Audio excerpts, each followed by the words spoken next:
de nous accueillir à l'Institut Pasteur. Nous allons parler avec vous d'une aventure que vous commencez sur le domaine de la construction d'organes. On parle même d'impression d'organes en 3 dimensions.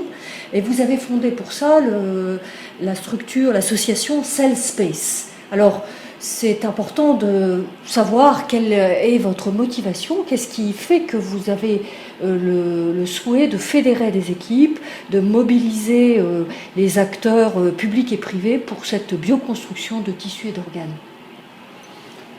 Alors vous avez fait appel à plusieurs notions qui expliquent la fondation de Cell Space. La motivation initiale est celle de personnes qui travaillent dans le domaine des maladies du foie, et en particulier des gens qui travaillent dans la transplantation, parce qu'actuellement, comme pour la majorité des organes, nous manquons de donneurs pour réaliser des greffes de foie, et donc il y a des patients qui décèdent en attendant une greffe. Et de ce fait, nous avons besoin d'un autre flux d'organes à leur transplanter. Et une des hypothèses est de pouvoir construire des foies complètement nouveaux à partir d'éléments simples que sont les cellules. Et c'est à partir de cette notion que nous avons commencé à réfléchir ensemble sur comment construire un foie, et à faire cette association Cell Space dont le but est de mettre sur place les différentes technologies qui permettent de construire des tissus et des organes. Ces technologies, elles sont d'une part innovantes, d'autre part très évolutives, c'est-à-dire qu'au fur et à mesure des années, ces technologies évoluent, et elles associent surtout plusieurs disciplines à la fois. C'est un des objectifs principaux, donc, est de réussir à rassembler les gens qui travaillent dans des domaines très différents. Ces technologies, elles font appel à l'ingénierie des cellules, elles font appel à la possibilité de réaliser des sortes d'échafaudages sur lesquels on va pouvoir mettre les cellules, des matrices dans lesquelles ces cellules peuvent croître, se multiplier, et se multiplier surtout en 3 dimensions. Également au micro-patterning cellulaire, c'est la possibilité d'adapter les cellules à leur environnement. Et puis vous avez fait référence à la bioimpression, au bioprinting. Le bioprinting, c'est une évolution vers la construction de tissus et d'organes de la fabrication additive, utilisant l'imprimerie 3D. Vous savez qu'avec l'imprimerie 3D, on est capable de réaliser beaucoup d'objets. Et on peut imaginer qu'on puisse fabriquer des organes complets par cette technique. C'est de la construction, simplement, couche par couche. Alors, bien entendu, dans le domaine de la bioimpression et de la bioimpression d'organes complexes, il faut tenir compte de la complexité de l'architecture des organes, et puis aussi de la multiplicité des composants, à la fois cellulaires et puis extracellulaires, et que donc c'est une tâche qui n'est pas simple, qui nécessite une informatique de très haut niveau, des logiciels de très grande capacité. Mais actuellement, il y a des réalisations indiscutables qui sont faites avec des tissus et des organes élémentaires, je dirais. Par exemple, il a été possible dans certains instituts spécialisés de construire de la peau, et également de la paroi vésicale, des fragments de paroi vésicale, des vaisseaux également. Et donc les principales réalisations cliniques qui ont été réalisées pour l'instant sont ces tissus et organes élémentaires.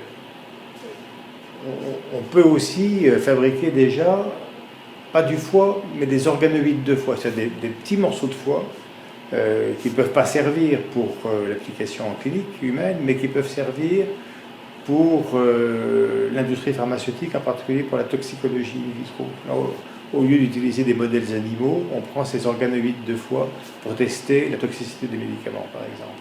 Alors, professeur Dominique Franco, vous insistez sur le fait qu'il y a beaucoup de méthodes, qu'il y a une richesse justement d'interlocuteurs qui coopèrent.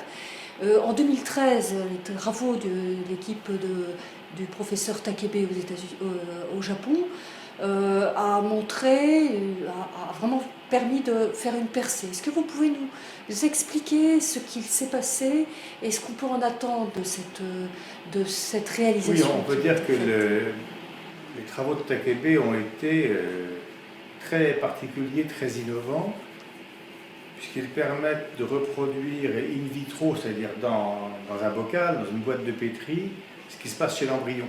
C'est-à-dire à partir d'un petit nombre de cellules souches, de reconstruire complètement un organe. Et ça n'avait jamais été réalisé jusqu'à présent. Alors le premier organe que Takebe a fabriqué, c'est du foie, justement. Alors, ce n'est pas un foie comme on l'imagine, ce n'est pas le même foie que celui qu'on va transplanter, mais à partir de 3 types de cellules souches, les unes engagées vers la différenciation hépatique, les autres endothéliales et les autres mésenchymateuses, il a réussi à fabriquer un bourgeon de foie, et ce bourgeon de foie, il a pu l'implanter dans différents sites chez la souris et a montré qu'il était fonctionnel et qu'il pouvait même intervenir pour guérir une insuffisance hépatique aiguë provoquée par des médicaments. Et ça veut dire que ces différents types de cellules interagissent et se forment comme dans une architecture comme celle du foie. Voilà, tout à fait. Elles s'organisent en lobules et il y a une vascularisation qui se forme au sein de ce lobule et même il y a des modèles de transplantation sur la dure mère qui sont très très jolis puisqu'ils montrent que la vascularisation du nodule se raccorde à la vascularisation de la souris. Alors, ces travaux, ils ont été faits bien sûr chez des souris immunotolérantes et avec des cellules humaines, c'est-à-dire qu'on a fabriqué des organes, des petits foies humains qui ont poussé sur la dure mère de souris. Voilà. Et donc c'est vraiment, ce travail initial de Takebe a été extrêmement remarquable. Alors, depuis, il a montré que c'était possible avec d'autres types d'organes, puisqu'il a fabriqué du rein, du poumon, du pancréas, du cerveau, même du cerveau. Et donc vraiment là, il a la clé pour récapituler la formation ou l'organogénèse de différents organes. Alors, tout ça, pour l'instant, c'est du domaine du petit animal. On sait toujours que de passer du petit animal au gros, c'est difficile. Mais c'est fabriqué quand même avec des cellules humaines. Donc on peut imaginer qu'un jour, on fabrique vraiment un vrai cerveau à partir de cette technologie. Quel serait le scénario si on s'imagine dans 20 ans d'une projection de ce genre de choses? Ça voudrait dire qu'on prendrait des cellules d'une personne, qu'on arriverait à les dédifférencier pour éviter donc les rejets de greffe et des choses comme ça, et qu'on referait évoluer des cellules qui seraient donc embryonnaires vers ce qui nous intéresse. Ce serait ce type de scénario envisageable? Oui, alors ce travail de Takebe, il faut le revoir aussi à la lumière d'un autre japonais, Yamanaka, qui a été le découvreur des cellules induites pluripotentes, les cellules souches induites pluripotentes, où il a montré qu'à partir de cellules complètement matures, et en particulier de fibroblastes de la peau, on pouvait, par l'administration d'un certain nombre de gènes, d'un petit nombre de gènes, les faire rétrocéder, se dédifférencier complètement et évoluer vers des cellules souches pluripotentes, tout à fait équivalentes aux cellules souches embryonnaires, et que ces cellules souches pluripotentes obtenues à partir de fibroblastes, elles pouvaient être redirigées dans une différenciation vers différents types de cellules matures. Et à partir de ces cellules souches, c'est même plus que pluripotente, c'est totipotente, on peut avoir de nouveau des cellules neurales, des cellules hépatiques, des cellules pulmonaires, et donc vraiment reconstruire à l'identique un organe parfaitement toléré, puisque c'est un organe fait à partir des cellules du patient qu'on va être amené à traiter. Et donc on peut, c'est encore un petit peu du rêve, mais on peut imaginer qu'un malade qui a une cirrhose du foie, par exemple, on est capable actuellement de prévoir l'espérance de vie d'un malade qui a une cirrhose du foie à partir d'un certain nombre de critères biologiques. On peut dire, dans 2 ans, il y a une forte probabilité pour que ce malade ne soit plus vivant. Et donc, on a le temps pour lui fabriquer un foie à l'identique. Vous voyez. Donc c'est vraiment, c'est tout à fait passionnant. Donc ces travaux à la fois de Takebe et de Yamanaka sont passionnants parce qu'ils laissent imaginer la possibilité d'avoir sur une étagère des foies prêts à être transplantés. Oui, une banque de tissus, la personne Voilà. ayant à disposition, tiens, un petit rajout qui Voilà. manquerait à façon, en fait. Hein. Voilà, on vous fabrique ceci à partir de cela. Alors, dans cette perspective qui est assez impressionnante, comment se situe justement l'écosystème français? Est-ce qu'il y a des atouts en France? Parce que j'imagine que si vous êtes dans cette dynamique de CellSpace, c'est que vous pensez qu'il y a une course à gagner, quelque chose. Le marché, quel est-il? Quels sont les acteurs? C'est quoi vos appuis aujourd'hui? Alors c'est vrai, d'abord le marché est important, c'est-à-dire qu'il a été calculé qu'il pouvait être de 5 billions de dollars par an à terme, ce marché, donc ça aiguise les appétits bien entendu, et puis surtout c'est une recherche, faire des connaissances encore plus importantes, et donc à la fois en termes de marché de connaissances, ce sont des travaux qui sont extrêmement originaux. En France, il y a beaucoup de choses qui se passent. Il y a vraiment une expertise très forte en France sur les cellules souches et l'ingénierie cellulaire. Il y a des gens qui sont très bons dans les biomatériaux. Il y a de la fabrication additive dans le domaine de l'industrie qui est en train de se faire. Mais ce qui manquait peut-être en France, c'est l'étincelle qui permette de réunir tout le monde. Ce mot interdisciplinaire qui est utilisé maintenant à tort et à travers, peut-être, mais qui veut dire qu'on est capable de mettre ensemble des médecins, des biologistes, des ingénieurs, des physiciens, des chimistes, des designers éventuellement. Quelquefois, on a besoin aussi d'un peu de littéraire pour faire marcher tout ça. Et donc, mettre ces gens-là ensemble autour d'un même projet et faire en sorte qu'ils travaillent ensemble. Et ça, c'est pas forcément facile. Et c'était le but de CellSpace, c'était de réussir à faire cet amalgame pour qu'on puisse concevoir des projets comme ceux dont on a parlé. Alors, c'est possible, on a réussi à mettre les gens ensemble, on leur a donné des objectifs qui les enthousiasment, et donc on s'est donné les moyens de réussir ce pari. Reste maintenant à alimenter la machine, en particulier financièrement, ce n'est pas facile, voilà, mais le CellSpace est fait pour attirer les investisseurs et pour qu'on puisse réussir ce projet.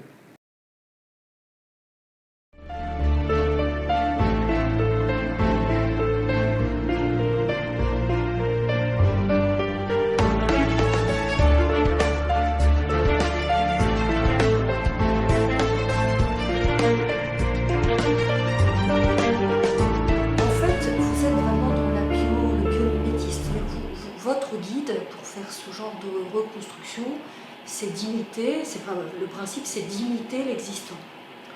Oui, c'est vraiment de faire comme l'existant ou presque comme l'existant. On peut d'ailleurs dire que c'est le cœur artificiel qui est fabriqué pour l'instant par Carmat n'est pas la même chose. C'est vraiment c'est un cœur mécanique construit avec des éléments mécaniques. C'est une très belle réalisation, mais c'est vraiment quelque chose de différent. D'ailleurs, dans le domaine du cœur, pour l'instant, il n'est pas certain qu'il soit utile de fabriquer des cœurs par bioingénierie. Peut-être que les cœurs artificiels tels que Carmat sont amplement suffisants pour les besoins. Le cœur n'est pas notre première priorité pour cette raison. C'est pas tout à fait la même chose pour les autres organes, en particulier des organes aussi complexes que le foie, le rein, le poumon, que dis-je, le cerveau, bien entendu, qui est le maximum de complexité. En définitive, le foie n'est peut-être pas le plus complexe de tous ces organes parce qu'il a une organisation, il est fait de lobules qui sont tous un peu les mêmes. Et le jour où on saura bien faire un lobule et mettre ces lobules ensemble, on devrait réussir à faire un foie. Et le concept actuellement, justement, c'est peut-être de faire des petits bouts et puis de réunir ces petits bouts ensemble pour réussir à faire un organe. Ça, c'est possible avec le foie. C'est peut-être pas aussi évident avec le rein parce que la structure interne du rein est beaucoup plus complexe avec des tubules très spécialisés. C'est peut-être pas aussi simple avec le poumon en raison du nombre de cellules qui est contenu dans le poumon. Voilà. Mais le foie, peut-être, est l'organe cible le plus proche de sa réalisation. Est-ce qu'il existe dans le monde des fédérations, des consortiums comme celui que vous êtes en train de mettre en place? D'un point de vue académique, il y a pour l'instant un très beau centre qui dépend de l'université Wake Forest en Caroline du Nord, située dans la ville de Winston-Salem. qui existe depuis plus de 10 ans et qui a réuni toutes les technologies et qui d'ailleurs est le premier à avoir produit des tissus, des organes implantables. Ce centre s'appelle RegenMed. Il est maintenant connu de façon internationale et ils ont fait quelques premières cliniques.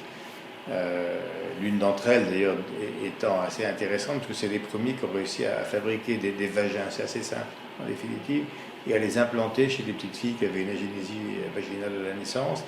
Et donc ils sont, outre leur capacité technologique très importante, ils sont en plus assez imaginatifs pour aller vers ce qu'on appelle les besoins non remplis, c'est-à-dire ils ont trouvé là une filière qui était assez intéressante. Voilà. Donc RegenMed est certainement actuellement l'institut le plus évolué dans ce domaine.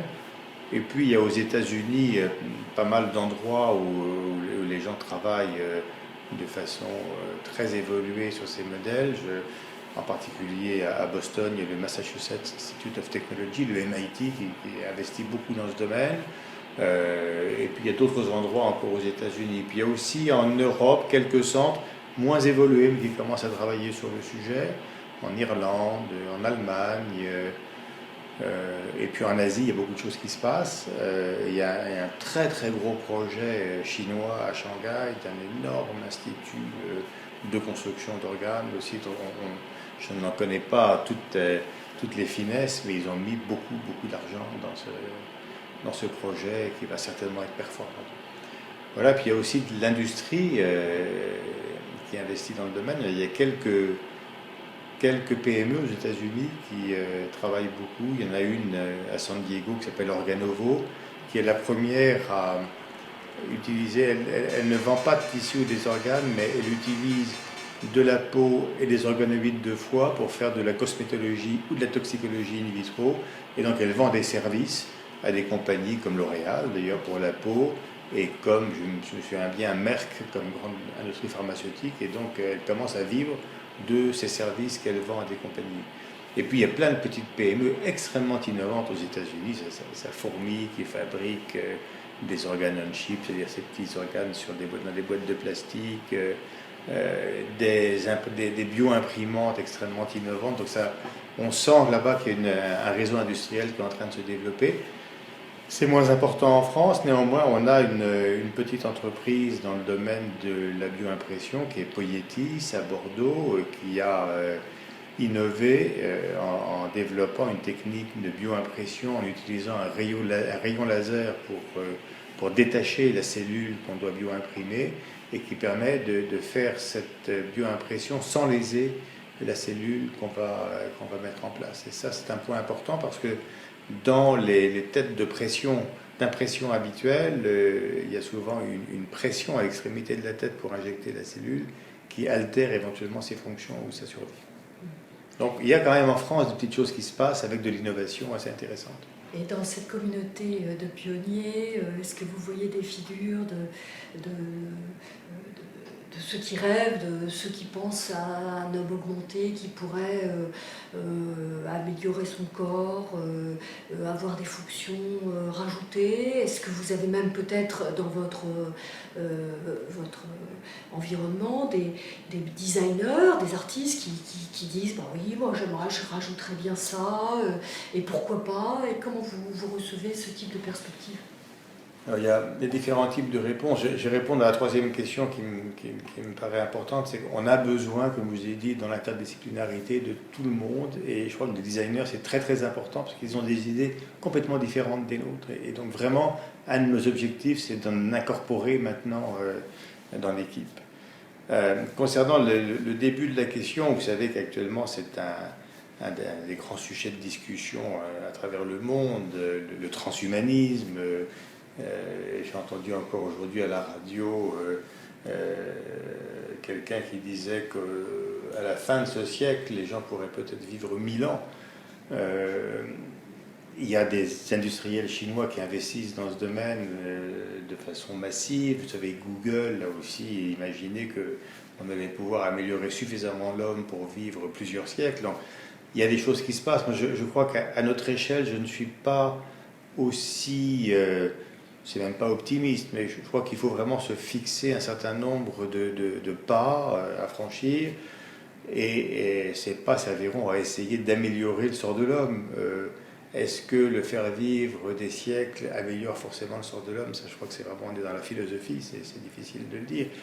On sera certainement capable, dans les décennies qui viennent, d'améliorer son mode de vie et d'améliorer sa survie. Il n'y a qu'à voir combien d'espérance de vie on a gagné en un demi-siècle. Et puis, de façon très simple, par exemple, comment les prothèses articulaires ont facilité le vieillissement de la population. Donc on voit que par des moyens assez simples, on arrive à améliorer le sort et à augmenter la survie. Jusqu'où ira-t-on? Je crois que c'est très difficile de le dire. Va-t-on améliorer suffisamment la fonction cérébrale par l'injection de cellules souches dans les décennies qui viennent? Peut-être. Et c'est sûrement un des points, c'est de faire de l'homme dont on aura augmenté l'espérance de vie un homme qui réfléchit toujours aussi bien. Va-t-on y arriver? Peut-être. Arrivera-t-on à la transplantation de cerveau? Ou du moins va-t-on sur un cerveau greffer un nouveau corps, par exemple? Puisque c'est le corps qu'on va transplanter sur le cerveau, non pas le cerveau sur le corps. Vous savez qu'il y a des chercheurs italiens qui proposent cette solution, qui disent qu'on va y arriver. Donc, il y a beaucoup de choses qui se passent. Ça fait appel à des notions qui ne sont pas uniquement scientifiques, mais culturelles et philosophiques, qui ne sont pas encore résolues. On va avoir des évolutions.